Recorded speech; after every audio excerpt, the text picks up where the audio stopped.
네, 오늘 설교의 제목은 박해자를 전도자로 부르시다입니다. 지난주에 굉장히 강한 어조로 이야기를 시작했던 사도 바울이 오늘은 자신의 과거 이야기를 하면서 사도권에 대한 변호를 하는 것입니다. 왜냐하면 이 율법주의자들이 복음을 공격할 때 이 바울의 사도권을 공격하는 것이 거의 공식처럼 되어 있었기 때문입니다. 크게 두 부분인데요. 하나님의 부르심을 받다. 오늘 본문의 13절 말씀 같이 읽어보겠습니다. 내가 전에 유대교에 있을 때 한 행위에 관해 여러분이 이미 들었을 것입니다. 나는 하나님의 교회를 몹시 핍박했고 파괴하려고 했습니다. 자신이 전에 유대교에 있을 때 얼마나 기독교인들을 탄압했는지, 그래서 기독교를 완전히 와해시키고 싶었다라는 거죠. 그러니까 지금의 극렬주의 유대인들보다 이 바울이 한때는 더하면 더했지 덜하지 않았던 사람입니다. 그는 대제사장의 공문을 받아서 해외까지 가서 기독교인들을 색출해내고 투옥시키고 그들을 죽이는 일을 서슴지 않았습니다. 그럼 도대체 왜 그렇게까지 했는가? 유대인이 유대교의 할례와 절기와 율법을 지키지 않는다면 그는 죽어 마땅하다, 이런 생각을 했던 것이죠. 오늘날 아프가니스탄의 탈레반이 샤리아법으로 통치를 하기 때문에 인권 말살의 문제가 굉장히 심각하다 이야기를 합니다. 그런데 그렇게 이슬람교의 모습이 안 좋게 비춰지니까 최근에 몇몇 뉴스에서 다른 이슬람 지도자들이 나와서 원래 이슬람교는 그런 모습이 아니다 라는 얘기를 하는 인터뷰들을 봤습니다. 그래서 샤리아법을 찾아보니까 이 샤리아법이 이슬람 율법에 극단적인 해석을 하고 있는 게 아니더라고요. 이 샤리아법 그 자체가 이슬람 율법의 가장 근간이고 본 모습이에요. 이것이 이슬람교에서도 그렇고 유대교에서도 그렇고 극단적 율법주의가 얼마나 위험한 것인지를 보여주는 것입니다. 그러니까 이슬람에서는 꾸란이 아니면 칼을 받아라 하는 것이고요. 또 바울도 한때 그랬지만 유대 율법주의자들은 토라가 아니면 칼을 받아라, 죽어야 된다, 이렇게 얘기한 거예요. 제가 아부다비에서 한 달 동안 아부다비 온누리 교회에 기초를 세우는 사역을 했었는데요. 중동에 가서 이야기를 들어보니까 그 이슬람법에 따라서 사람들을 처형하는 겁니다. 도둑질을 하면 팔을 자르고 또 성범죄를 저지르면 사형에 처합니다. 이렇게 서슬퍼런 율법을 적용하는데도 그런데 사람들의 죄의 문제가 해결이 안 되는 거예요. 그래서 오히려 서구 사회보다 사실은 사회 이 저변에 굉장히 심각한 성범죄가 범람하고 있다는 이야기를 들었습니다. 여러분, 율법은 사람을 두렵게 만들 수는 있어도 근본적으로 변화시키거나 구원할 수는 없는 것입니다. 자, 이 유대교에서 기독교가 나왔어요. 그렇기 때문에 유대교는 기독교의 요람 역할을 한 것입니다. 그런데 그렇게 태어난 기독교를 또 죽이려고 했기 때문에 유대교는 기독교의 무덤이 되었던 것이죠. 유대 지역이 있고 그 유대 지역에서 북쪽으로 올라가면 시리아가 나오고 이렇게 돌아가면 거기가 갈라디아 지역이에요. 갈라디아는 유대 지역에서 가장 가까웠기 때문에 복음을 가장 먼저 전해받은 은혜를 누렸습니다. 그런데 또 한편으로는 율법주의의 공격도 가장 먼저 받는 어려움을 겪었던 거예요. 그 율법주의 전선에 전사로 활동했던 게 사실 과거의 사도 바울이었던 거죠. 그래서 그가 자신의 아들 같은 디모데에게 이런 고백을 합니다. 디모데전서 1장 13절 15 하반절 같이 읽겠습니다. 내가 전에는 비방자요 박해자요 폭행자였으나 도리어 긍휼을 입은 것은 내가 믿지 아니할 때 알지 못하고 행하였습니다. 죄인 중에 내가 괴순이라. 과거에 자신이 얼마나 악한 존재였는지, 얼마나 정말 나쁜 짓을 많이 했는지에 대한 고백을 합니다. 그가 가졌던 그 유대인으로서의 열심, 이걸 14절에 표현하고 있습니다. 같이 읽겠습니다. 나는 내 동족 가운데 나와 나이가 같은 또래의 많은 사람들보다 유대교를 믿는 데 앞장섰으며 내 조상들의 전통에 대해서도 매우 열성적이었습니다. 열성적인 유대인이었다. 그렇죠. 길리기아 그러면 이제 아까 말씀드린 시리아 지역에서 좌측으로 돌면 그 남쪽에 길리기아가 있습니다. 길리기아 다소가 나오는데 그러니까 길리기아 출신으로서 바울은 해외파 1.5세였다고요. 근데 얼마나 본토 출신들보다 더 열심히 있었는지 어린 나이에 예루살렘에 와서 당대의 최고의 율법 스승이었던 가말리엘의 문화생으로 들어갑니다. 그것은 그가 바리새파에 소속이 돼서 랍비가 되는 훈련을 받았다는 것이죠. 그렇기 때문에 그는 율법과 유대인의 전통에 대해서 엄청난 그 열정을 가지고 있었던 거예요. 제가 요즘 그 꽂힌 표현이 하나 있는데요. 과도한 열정입니다. 저를 한번 따라해 보시겠어요? 과도한 열정. 한국 사람들이 굉장히 차분해 보이지만 좀 과도한 열정이 있는 민족이 아닌가 싶어요. 성경을 보니까 과도한 열정을 가진 사람들이 하나님께 많이 쓰임을 받았습니다. 모세는 자기 동족을 구원하겠다고 애굽 사람을 쳐 죽이는 과도한 열정을 보였어요. 한나는 아직 태어나지도 않은 아기를 하나님께 평생 바치는 과도한 열정을 보였습니다. 다윗은 소년 목동이잖아요. 한 번도 전쟁에 나가보지 않았던 이 소년이 최고의 적장과 목숨을 걸고 싸우겠다는 과도한 열정을 보여요. 그렇게 보면 에스더도 그렇고 다니엘도 그렇고 다니엘의 세 친구도 다 목숨을 거는 과도한 열정을 보인 사람들입니다. 왜 하나님은 과도한 열정을 가진 사람들을 선호하시는 것일까? 인생을 살면서 그냥 자기 앞가림이나 하고 살지 왜 나서려고 하는 것일까? 그동안도 인생에서 그렇게 많이 고생을 했는데 왜 또 헌신하고 왜 또 희생하려고 하는 것일까? 그런데 그런 사람들이 아니면 이 영적 관점으로 놓고 봤을 때 어둠의 세력에 짓눌려 있는 세상의 스크럼을 도저히 풀 수가 없는 거예요. 하나님의 영광이 가려져 있는 이 세상을 보면서 안타까운 마음, 거룩한 불만족을 가진 사람들이 과도한 열정을 쏟아 부어서 영적인 반전을 꾀하는 것입니다. 하나님은 그런 사람들이 필요한 거예요. 그래서 청년 사울이 엄청난 박해자였는데 도대체 이 사람을 왜 하나님은 선택하셨을까? 굉장히 미스테리잖아요. 그런데 뭐 여러 가지 이유를 들 수 있겠지만 그 중에 누구나 공감하는 것은 그의 과도한 열정이었어요. 혹자는 이 사도 바울을 그렇게 묘사합니다. 그 길거리에 가다 보면 그 태엽을 감아서 이렇게 가게 만드는 장난감이 있잖아요. 뭐 장난감 로봇이나 강아지나 태엽을 최대로 감아서 딱 한 방향으로 놓으면 그 방향으로 열심히 가요. 근데 그것을 중간에 잡아서 반대 방향으로 돌려놓으면 또 열심히 갑니다. 마치 사도 바울이 그와 같았다라는 것이죠. 극렬 반대파였던 사람이 다메섹 도상에서 부활의 주님을 만나고 나서 극렬 전도자로 변모를 한 것이죠.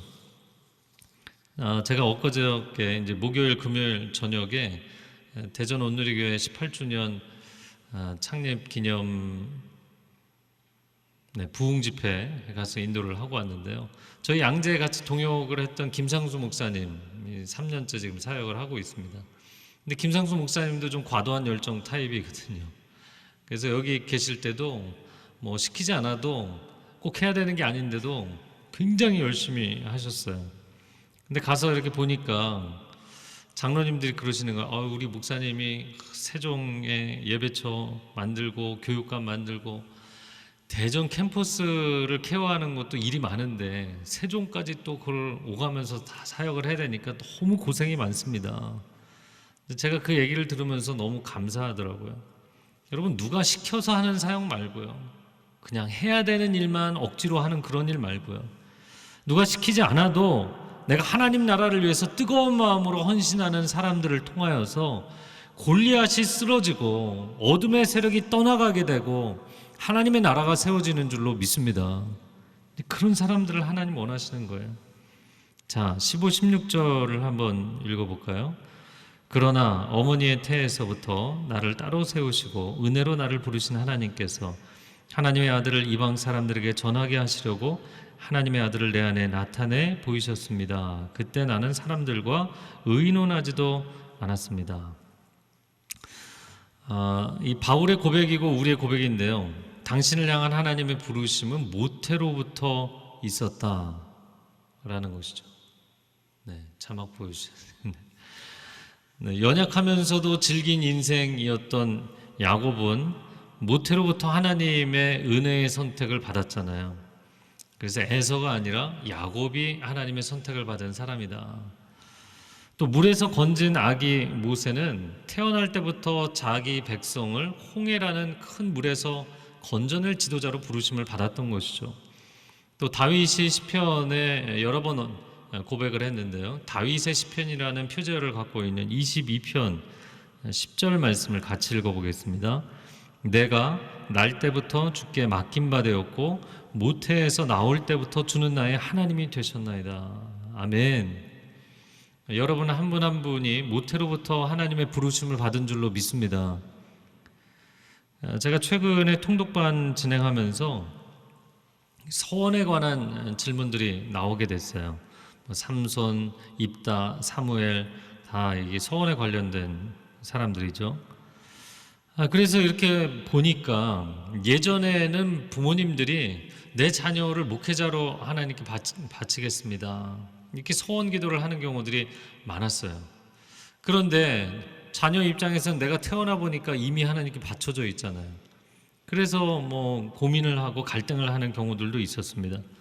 그런데 최근에는 자녀가 하나님 앞에 목회자로, 선교사로, 사모로 헌신을 했는데 부모가 극구 반대를 하면서 그 서원을 지키지 못하도록 하는 경우들이 더 많아지는 추세가 되어버렸어요. 여러분 성경을 보십시오. 모세도 그렇고 사무엘도 그렇고 다윗도 그렇고요. 오늘 본문의 사도 바울도 마찬가지입니다. 다 모태로부터 부르심을 받은 사람들이에요. 우리가 정말 하나님 나라를 위해서 헌신자로 살아가는 것이 나라는 인간이 자원했기 때문일까? 아니면 하나님의 부르심이 나를 강권하시기 때문일까? 물론 하나님은 인격적인 분이시기 때문에 기다려 주십니다. 그러나 하나님의 주권적이고 하나님의 강권적이고 집요한 그 콜링이 있기 때문에 우리가 아무리 세상을 다른 방향으로 가도 결국에 부르심의 자리로 돌아올 수 있도록 만들어주시는 거예요.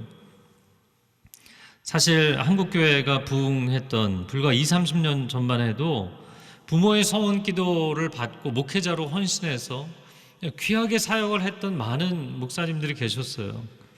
그런데 이제는 시대가 훨씬 이기적이고 개인주의적이고 세속적인 시대가 되다 보니까 한편에서는 아니 나랑 상의도 안 하고 부모가 서원 기도를 하는 게 어딨냐 그리고 막 원망하는 자녀들이 있는가 하면 또 한편에서는 자녀가 진지하게 하나님 앞에 헌신했는데 너 목사가 되는 게 얼마나 힘든 것인 줄 아느냐, 넌 우리 가업을 이어야 된다, 넌 선교사 나가면 안 된다, 넌 사모 되면 안 된다, 사역자 되지 마라, 이렇게 자녀의 소중한 서원을 무효화하는 부모들이 늘어나고 있다는 거예요. 여러분 그런데 자녀의 서원을, 가족의 서원을 무효화시키면 당신에게 하나님이 책임을 물으신다고 돼 있어요. 오늘날 한국교회 신앙이 지나친 인간 중심의 방향으로 가고 있다는 게 굉장히 위태로운 것입니다. 참신앙은 하나님이 주도하시는 것입니다. 하나님께서 주도적으로 인도하시고 감동하실 때 우리가 인격적으로 결국에는 동의하게 되고 따라가는 것이 행복한 신앙이에요. 하나님은 당신도 당신의 자녀들도 모태로부터 부르신 줄로 믿습니다. 그러니까 하나님의 자녀로서 부르셨을 뿐만 아니라 이 땅에서 내가 무엇을 목숨 걸고 할 것이냐, 그 일이라는 것도 하나님의 콜링이 분명히 있는 거예요. 그러니까 우리가 아무리 방황할지라도 하나님 포기하지 않았어요. 우리가 아무리 세상 끝에, 땅 끝에, 바다 끝에 가서 거할지라도 거기까지 찾아오시는 주님이십니다. 모세가 미디안 광야에서 40년 동안 모래먼지를 뒤집어 쓰고 살 때 거기까지 찾아오셔서 그를 다시 부르시잖아요. 야곱이 바다나람에서 20년 동안 중노동을 하고 있을 때 거기에 찾아오셔서 돌아오라고 부르시잖아요. 요나가 땅끝 다시스로 도망가고자 할 때 바다 한가운데서 그를 찾아오셔서 그를 부르셔서 사명의 자리로 돌이키시는 것입니다. 그러므로 여러분이 지금 하나님의 부르심과 아무런 상관없이 인생을 살고 있다 할지라도 하나님의 부르심은 취소되지 않습니다. 로마서 11장 29절 같이 읽어볼게요. 하나님의 은사와 부르심에는 후회하심이 없느니라. 표준 세번역에서는 철회되지 않는다. 우리말 성경에서는 번복될 수 없다. 그러면 하나님께서 어떻게 하시겠다는 것인가? 오늘 본문의 16절에 보시면 16절에 두 가지 동사가 전하게 하시려고, 저를 한번 따라해보세요. 전하게 하시려고 나타내 보이셨습니다. 이것이죠. 예수의 목격자가 되게 하셔서 예수의 증인이 될 수밖에 없게 만드신다. 내가 살아계신 예수 그리스도를 인격적으로 만나고 그분을 보고 듣고 내 손으로 만진 바 되는 영적 체험을 하게 하셔서 어떤 상황에서든 누구에게든 이 예수님을 증언하도록 만드신다는 거예요. 할렐루야. 그런 하나님의 부르심이 여러분의 삶 가운데 이루어지기를 축복합니다. 자, 두 번째는 하나님께 영광이 되다. 오늘 본문의 17절을 읽어보겠습니다. 시작. 나보다 먼저 사도가 된 사람들을 만나려고 예루살렘으로 올라가지도 않았습니다. 나는 곧장 아라비아로 갔다가 다시 다메섹으로 되돌아갔습니다. 바울이 부르심을 받고 부르심을 받고 곧장 아라비아로 갔다. 그 17절에 아라비아라는 표현이 나오는데요. 그러면 그가 다마스커스면 유대 지역에서 더 북쪽 시리아 지역에 있는데 그 다마스커스에서 저 밑에 아라비아 반도까지 갔다는 얘기인가? 근데 그 당시에 이제 아라비아라는 지명은 굉장히 광범위한 지역을 커버하는 개념으로 사용이 됐어요. 그래서 시나이 반도에 있는 지명들도 아라비아 지역이라는 이름을 사용했고요. 또 북쪽으로도 더 넓은 지역이었습니다. 제가 캐나다 밴쿠버에서 로키 산맥을 한번 여행을 가보고 또 로키 산맥이 시작되는 지점에 사막 기후인 지역이 있어요. 그래서 거기 이제 휴양지 한 두 번을 간 적이 있는데 재밌는 것은 그곳에 갔다가 멕시코 사막이 여기까지 연결된 곳이라는 얘기를 들었어요. 그러니까 무슨 얘기냐면 멕시코에 있는 사막이 미국이 굉장히 넓은 땅이잖아요. 근데 거기를 다 지나서 보더라인을 넘어서 캐나다까지 그 사막 기후가 연결이 돼 있다는 얘기입니다. 이 얘기를 이렇게 드리는 것은 아라비아도 마찬가지예요. 아라비아도 그 아라비아 반도를 넘어서 유프라테스 강 아래까지 사막 기후가 이어져 있는 거예요. 그래서 요단 동편 이 지역을 아라비아 지역이라고 또한 동일하게 불렀습니다. 그래서 바울이 간 아라비아는 다메섹 동남쪽에 그 당시에 이제 에돔을 쫓아내고 나바테아인들이 그곳에 왕국을 세웠는데 나바테아인들의 땅으로 간 것이라고 추정을 합니다. 자, 그러면 바울이 왜 이곳에 갔는가? 그는 3년 동안 광야에 들어가서 전심으로 말씀을 보고 기도하는 시간을 가졌던 거예요. 세상과 나는 간고롭고 구속한 주만 바라보는 특별한 시간을 가진 것입니다. 마치 모세가 시내산에 올라가서 십계명과 율법을 받은 것처럼 광야에 들어가서 3년 동안 예수 그리스도의 계시를 받은 거예요. 지난주 본문의 12절에 보면 예수 그리스도의 계시를 받았다 이렇게 되어 있잖아요. 그가 지금까지 배웠던 성경에 관한 모든 지식, 구약 성경에 대한 모든 지식을 예수 그리스도 안에서 재해석하는 시간을 가진 것이죠. 얼마나 놀라운 은혜의 시간이었겠습니까? 여러분, 저와 여러분에게도 이런 은혜의 시간이 있기를 축복합니다. 그런데 이렇게 생각을 해보니까요, 팬데믹이 작년에 시작해서 올해를 지나 이제 내년 중반쯤에 완전히 종료되지 않을까 이렇게 생각이 되거든요. 그러니까 우리 모두도 3년의 그 아라비아의 시간을 지나고 있는 거예요. 그런데 이 시간을 지나고 있으면서 여러분 어떤 생각으로 이 시간을 보내고 계십니까? 적막하다, 쓸쓸하다, 할 일이 없다, 언제 끝날까, 이런 생각으로 그냥 막연히 계십니까? 여러분, 광야를 지날 때 하나님이 주시는 특별한 은혜 체험이 있는 거예요. 불기둥과 구름기둥으로 우리를 인도해 가시고 그 광야에서만 체험할 수 있는 하나님의 그 만나의 은혜가 있는 것이죠. 그래서 여러분, 이 팬데믹 기간이, 이 광야의 시간이 끝나기 이제 얼마 안 남았다고요. 여러분의 골방으로 들어가셔서 말씀과 기도에 전념하는 은혜가 있기를 축복합니다. 왜냐하면 이 기간 끝나면 다시 허리를 동이고 달려가야 되기 때문이에요. 자, 그런데 제가 이 바울의 인생의 이 부분을 이렇게 묵상하다가 한 가지 깨달은 통찰은 뭐냐면, 놀랍게도 바울이 아라비아에 들어가서 3년 동안 전심으로 말씀과 기도에 집중했던 이 시간이 초신자 때였다는 거예요. 여러분, 그러니까 만약에 초신자가 바울처럼 이런 시간을 갖는다면 평생에 충만한 크리스찬이 되지 않겠어요? 평생에 예수의 증인으로 살지 않겠습니까? 그런데 우리는 초신자 그러면 일주일에 한 번 주일 예배면 나와도 기특한 거지, 뭐 이렇게 생각을 해요. 뭐 천천히 시작하면 되지. 그렇게 10년, 그렇게 30년, 그렇게 50년, 언제 영적인 성장을 할 수 있을까요?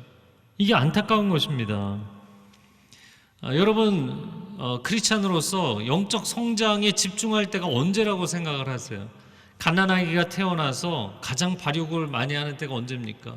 가장 젖을 많이 먹고 사랑을 많이 받고 관심을 많이 받고 갓난아기 때예요. 그때 집중적으로 성장하는 겁니다. 그래서 초신자 때 성경 통독을 하고 초신자 때 새벽 기도를 해야 합니다. 할렐루야. 오늘 양육 받으신 분들.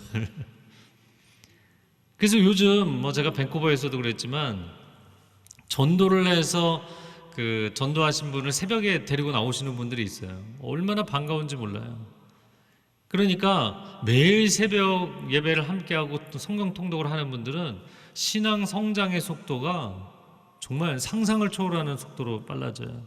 근데 초대교회 때는 초신자가 된다는 것 자체가 여기서 시작하는 게 아니었어요. 여기서 시작하는 거였어요.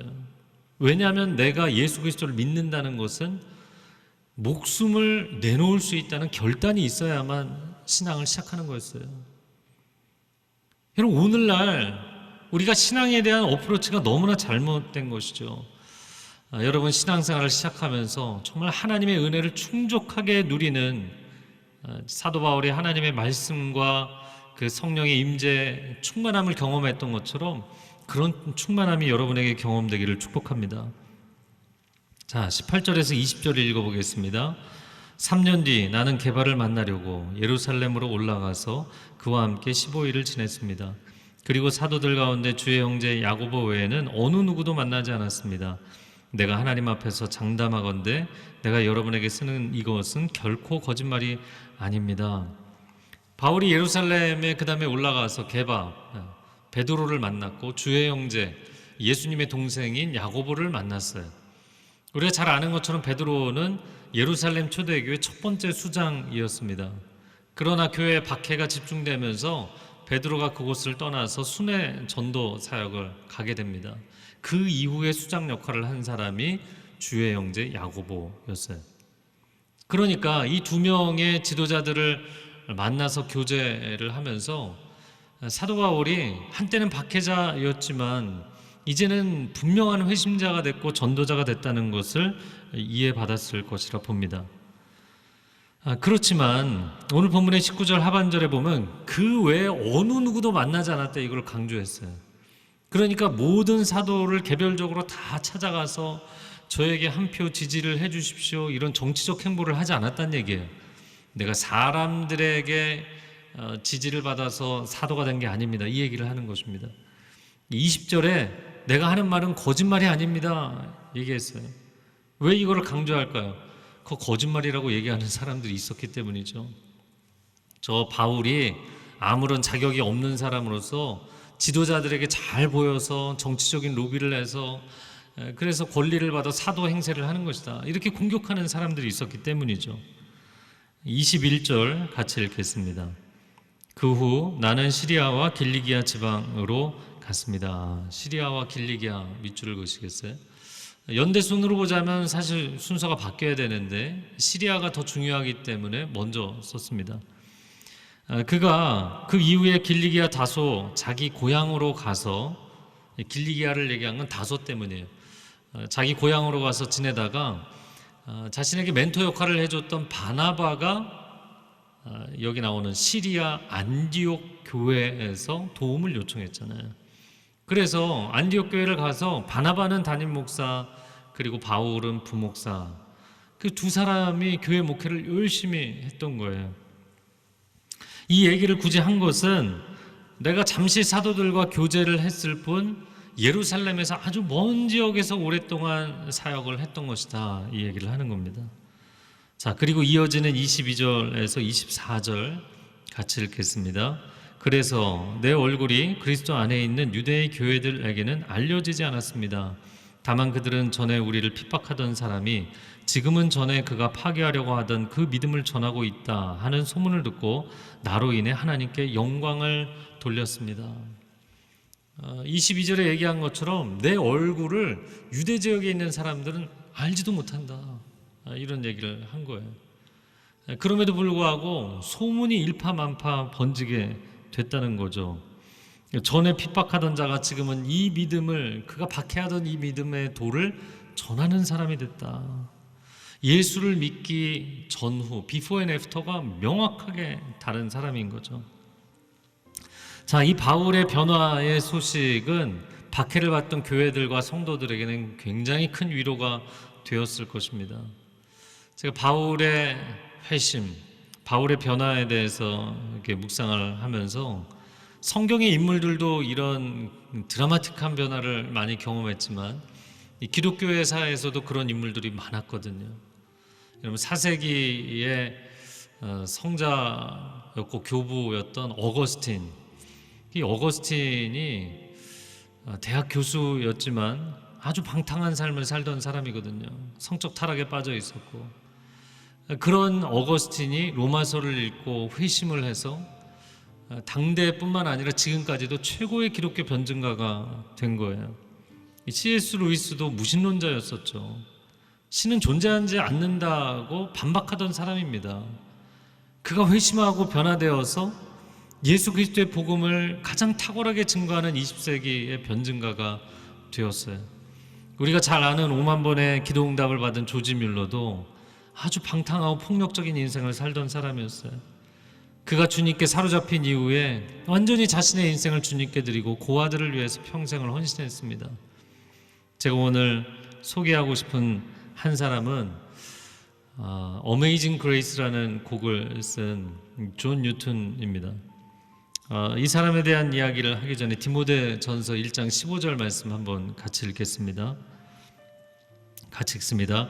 미쁘다 모든 사람이 받을 만한 이 말이요 그리스도 예수께서 죄인을 구하시려고 세상에 임하셨다 하였도다. 죄인 중에 내가 괴수니라.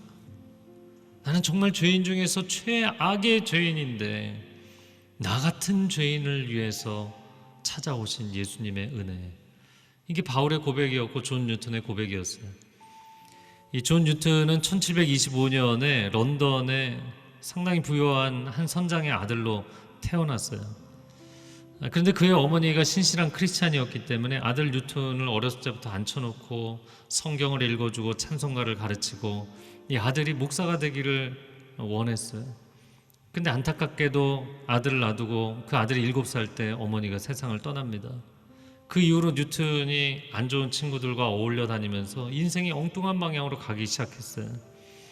나중에 군에도 입대를 했는데 군에서 탈영해서 이 노예 상선에서 일하는 사람으로 끌려가기도 하고 결국에는 계속 그 길로 가서 노예 상선의 선장이 됩니다. 아프리카에 가서 원주민들을 잡아다가 유럽에 팔아넘기는 일을 하고 온갖 악행을 저질렀어요. 온갖 거짓에 범벅이 된 인생을 살았어요. 근데 그의 인생이 중간에 이렇게 보니까 어렸을 때의 신앙교육 때문에 양심의 가책은 있었거든요. 그래서 하나님 앞에 막 몸부림치며 성경을 읽어보기도 하고 근데 율법적으로 아무리 애를 써도 인생이 변하지 않는 거예요. 결국에는 하나님을 저주하고 하나님을 거부하는 인생이 됩니다. 근데 바다 한가운데서 어느 날 풍랑을 만났는데 이 폭풍우가 11일째 멈추지를 않는 거예요. 그가 생명의 위협 앞에 어렸을 때 어머님이 읽어주셨던 말씀이 떠오르면서 그 가판 위에서 하나님 앞에 고꾸라져서 통곡을 하며 회개합니다. 그런데 참 은혜였던 것은 그가 살던 시대에 정말 제가 가장 존경하는 인물인데 조지 휘필드가 설교자로서 굉장히 많이 활동을 하고 있던 때였어요. 그 조지 휘필드의 설교를 들으면서 많은 은혜를 받습니다. 그러다가 그가 목회자로 헌신하게 된 계기가 있었는데 바로 그 계기가 된 구절이 갈라디아서 1장 23절 24절입니다. 한때는 박해자였는데 그가 핍박하던 그 도를 이제는 전하는 자가 됐다. 사도 바울의 이 고백을 보고 이게 나의 고백이 되어야겠다. 목회자로 헌신을 하고 39살 늦은 나이에 목사가 됩니다. 이후로 43년 동안 복음을 전하며 살았어요. 여러분 그 영국에서 노예 제도를 폐지시킨 사람으로 윌리엄 윌버포스를 잘 아실 겁니다. 그 윌버포스에게 가장 큰 영향을 미친 사람이 존 뉴턴이었어요. 노예 상선의 그 참상이 어떤지를 너무나 잘 알기 때문에 존 뉴턴이 영향을 미치게 됐죠. 평생의 목회를 하면서 자기 성도들에게 가장 많이 나눴던 설교는 은혜의 설교였습니다. 나 같은 죄인 살리신 주 은혜 놀라워. 어떻게 나 같은 사람을 하나님이 은혜를 베풀어 주시지 않았으면 나는 돌아올 수 없었다라는 거죠. 이 사람이 말년에 한 2, 3년 동안 시력을 잃어가면서 친구들에게 이런 고백을 했다고 합니다. 내 시력이 점점 사라져가고 내 기억이 점점 사라져가지만 내가 분명하게 두 가지를 기억합니다. 한 가지는 내가 엄청난 죄인이었다는 사실과 또 한 가지 그리스도는 위대한 구세주라는 이 사실입니다. 나 같은 죄인 살리신 주님의 놀라운 은혜가 아니었다면 잃어버렸던 나를 어떻게 되찾았을까? 영적인 눈이 멀어있던 내가 어떻게 광명을 보게 되었을까? 그 고백이 우리 모두에게 있는 것입니다. 이 시간 우리 가슴에 손을 얹고 기도합니다. 사랑하는 주님,